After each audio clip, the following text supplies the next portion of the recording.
அடுத்தவர்களுக்கு நம்பிக்கை கொடுக்கக்கூடியவர்கள், டிபெண்டபிள். நம்மளை நம்பி வந்தாங்கன்னா அதை நம்ம காப்பாற்றக்கூடியவர்கள், டிபெண்டபிலிட்டி அப்படின்னுவாங்க.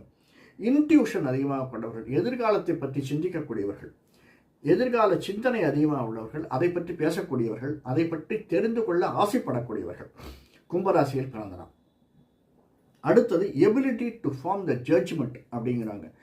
அதாவது அடுத்தவனை பற்றி சரியாக கணிக்கக்கூடிய தன்மை கொண்டவர்கள் கும்பராசியில் பிறந்தனர். சில சந்தர்ப்பங்களில் அஃபெக்ஷனேட் அண்ட் ஹெல்ப்ஃபுல், அடுத்தவனுக்கு தயை குணம் உடையவர்கள். அதில் சில மைனஸ் இருக்குது, நம்ம பின்னாடி பார்க்க போகிறோம். கான்வர்சேஷனலிஸ்ட் அப்படிங்கிற அந்த சில பேர் வாதம் செய்வதில் விருப்பம் உடையவர்கள், நல்ல விருப்பம், நல்ல வாதம் செய்வதில் விருப்பம் உடையவர்கள். Quick to overcome anger, நமக்கு கோபம் வந்தாலுமே அதை துரிதமாக சரிப்படுத்தி கொள்ளக்கூடிய தன்மை கொண்டவர்கள்.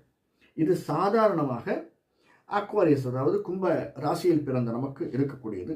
ரிஃபார்மஸ்ட், ஆர்கியாலஜிஸ்ட், ஆர்கியாலஜியில் இருக்கக்கூடியவர்கள். டெலிகம்யூனிகேஷன், பிராட்காஸ்டிங் அண்ட் டெலிகம்யூனிகேஷன், ஃபோட்டோகிராஃபியில் அதிகமாக இன்ட்ரெஸ்ட் கொண்டவர்கள். ரீஃபார்மர்ஸ் பார்த்துட்டோம். அடுத்தது இன்ஜஸ்டிஸ், ஒரு ஃபைட் ஃபார் இன்ஜஸ்டிஸ் அப்படின்வாங்க.